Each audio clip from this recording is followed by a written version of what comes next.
In 5 years, customers are going to demand delightful experiences where computers understand what they're going after and don't do things like ask for the same information twice. That kind of stuff isn't acceptable.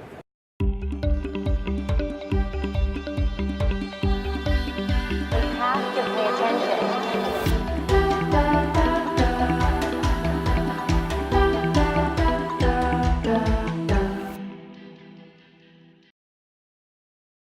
I'm pleased to welcome Ron Bodkin from Google. And Ron, you're the Technical Director for Applied AI within Google's CTO office. Thank you for being here at our AI Summit, Staying Human AI interview series. Thanks. It's a pleasure to be here, Bill. Thank you so much. So Google is, it's become a verb. It's beyond the noun itself. They are in a corporate responsibility position when you think about kind of the employment of AI and trying to really set the stage for how others should follow. I mean, how does it feel to be in that position, I guess? And it feels great. I mean, one of the big things for me in joining Google was I'm passionate about responsible use of AI, that there's a tremendous opportunity to have a big impact on society.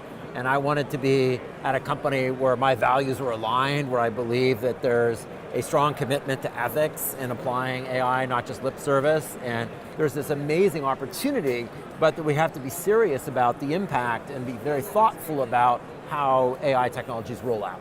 If we think 3-5 years into the future, let's pretend that we can, right? Think that far into the future. I mean, where is a sector where you hope that the stuff you're working on today has had the most impact?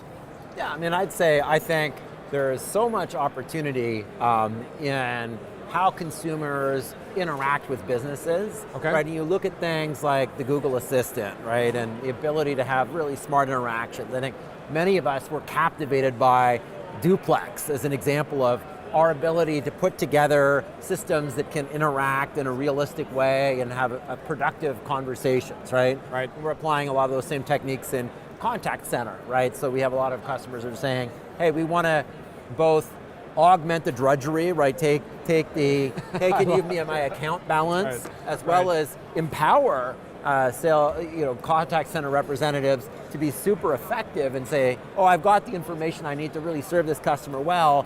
It's efficient for all involved, and we can come up with a higher quality result, right? Right. So that kind of empowered interaction, we're seeing a lot of demand for that. I think fantastic. Likewise, Google, of course, makes lots of investments around how do you have better advertising and sales and marketing, right? So there's a lot more intelligence being built into Google's ad products, but we're seeing customers say, hey, we want to integrate more of our data into cloud and really understand that full life cycle of customer interactions. In 5 years, customers are going to demand delightful experiences where computers understand what they're going after and don't do things like ask for the same information twice, or right. Hey, get 5% off if you come to our site, and then get a 2% off offer 3 pages in, right? That kind of stuff isn't acceptable.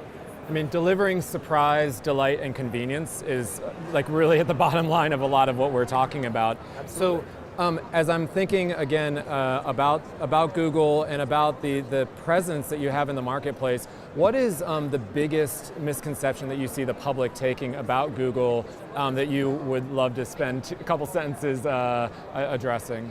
Clearly, there's a lot of sensitivity to the role that large digital companies are playing in our economy. But I think it's super important to emphasize how Google has had a real focus on user trust and being good stewards of user data, and not being biased, starting with always having had the principle of search is not influenced by anything other than driving the best quality results possible, right? Right. So I think that foundation of ethics and commitment to doing right by the user and producing the right results, that's super important, right?